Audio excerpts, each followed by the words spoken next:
De la transition a reçu ce matin en audience une délégation de la famille de Oumar Blondin Diop. Elle est venue remercier le colonel Assimi Goïta et le peuple malien pour les efforts en lien à la commémoration des 50 ans de la disparition de Oumar Blondin Diop, un panafricaniste décédé en détention dans des conditions troubles. Nous écoutons Diallo Diop, porte-parole de la délégation, au micro de Fousseni Tunkara.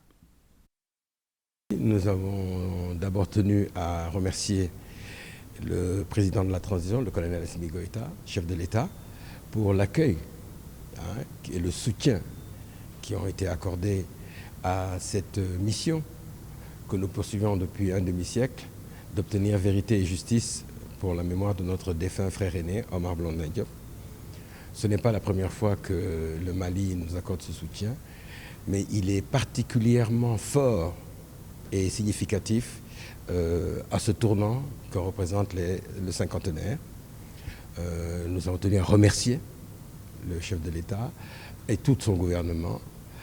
Mais comme nous lui avons dit, nous ne sommes pas surpris parce que nous sommes une seule et même famille. Et c'est cela qui se reflète dans la conduite du gouvernement malien, qui est un gouvernement patriotique. Et c'est cela que nous devons consolider et élargir pour l'avenir.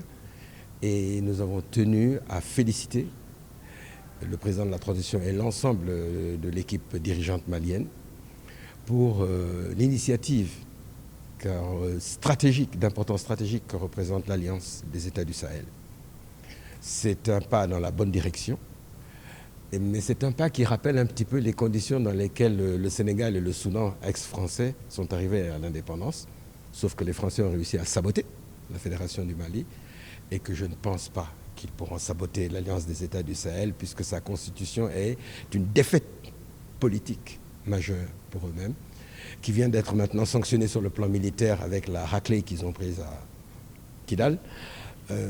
C'est les Français qui ont été défaits à Kidal, ce n'est pas les soi-disant djihadistes.